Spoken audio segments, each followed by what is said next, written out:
final do século XVI, Portugal fazia guerra aos mouros no norte da África. Na luta, morreu Dom Sebastião, o rei português que não tinha descendentes diretos. Então, o trono foi ocupado por seu tio-avô, o cardeal Dom Henrique. Dom Henrique era o último membro da dinastia de Avis. Com a sua morte, em 1580, criou-se um problema sucessório. Quem colocaria na cabeça a coroa portuguesa? O herdeiro direto era Filipe II, rei da Espanha, neto de Dom Manuel, o Venturoso. Filipe II reclamou para si o trono vago e, com a aprovação dos portugueses, formalizou a união das monarquias ibéricas. Isto aconteceu em 1580.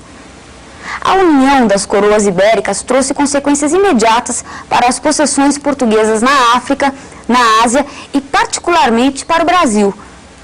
Quais foram essas consequências e seus motivos, hein? É com esse tema que o Chico Alves abre a aula de hoje.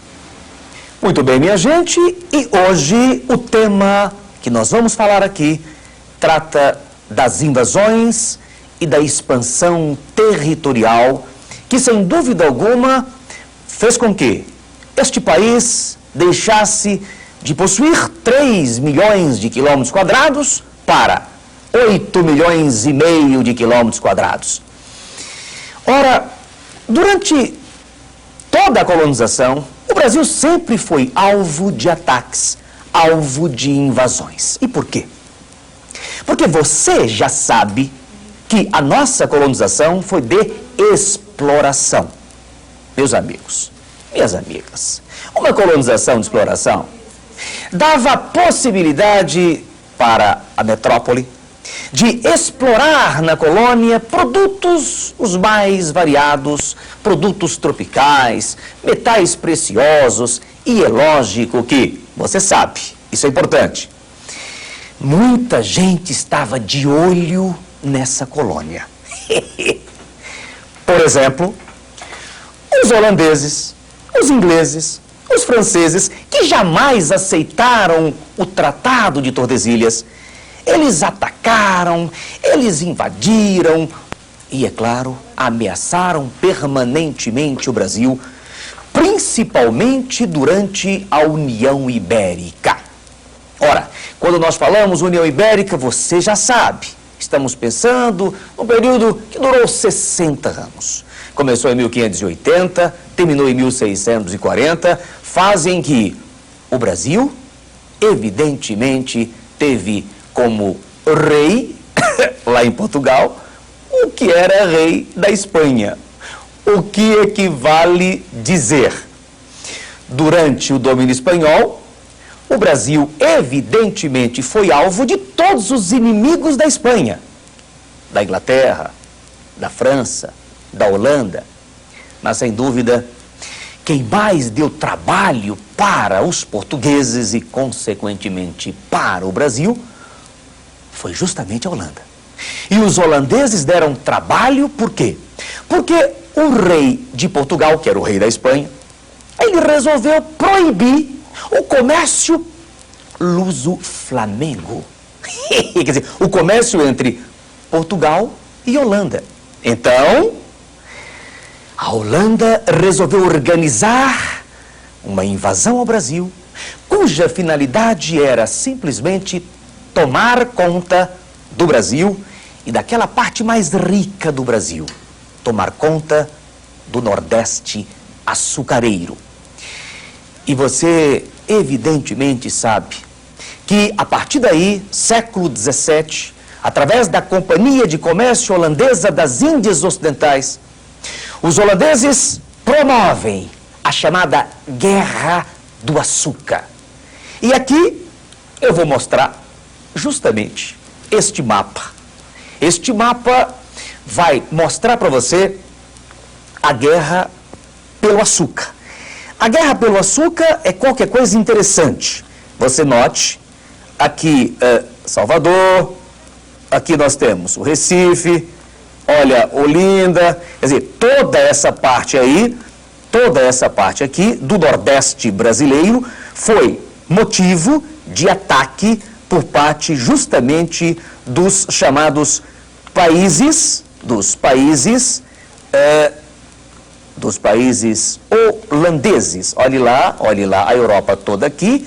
Quer dizer, então o Brasil, nesse período, foi alvo das invasões holandesas. Os holandeses inicialmente atacaram Salvador, de onde foram expulsos. Mais tarde eles voltaram, atacaram Pernambuco e aí permaneceram durante 24 anos. É lógico que o domínio holandês no Nordeste deixou muitas marcas. O processo, inclusive, de urbanização do Recife tem profunda ligação com a presença holandesa em Pernambuco. Evidente que o domínio holandês se expandiu, se espalhou pelo Nordeste inteiro e os brasileiros, luso-brasileiros, inicialmente os próprios portugueses, procuraram expulsar os invasores. Meus amigos, a luta contra o invasor foi longa, foi muito longa. E eu nunca vou esquecer, que a esta luta contra o invasor, a gente costuma chamar de insurreição pernambucana. É a luta do pernambucano, é a luta do índio, é a luta do negro, é a luta do senhor de engenho, é a luta de todos contra os invasores holandeses. É claro que os senhores de engenho só entraram na luta contra os holandeses quando o famoso Maurício de Nassau regressou à Holanda, e aí a Companhia de Comércio Holandesa começou a tratar os senhores de engenho como dominados. Lógico que muitas batalhas foram travadas, muitas batalhas. E você sabe que algumas destas batalhas ficaram na história. Eu lembro até que a batalha chamada dos Guararapes foi tema de um filme. Essa Batalha dos Guararapes foi tema de um filme, a chamada Batalha dos Guararapes. É o nome do filme mesmo.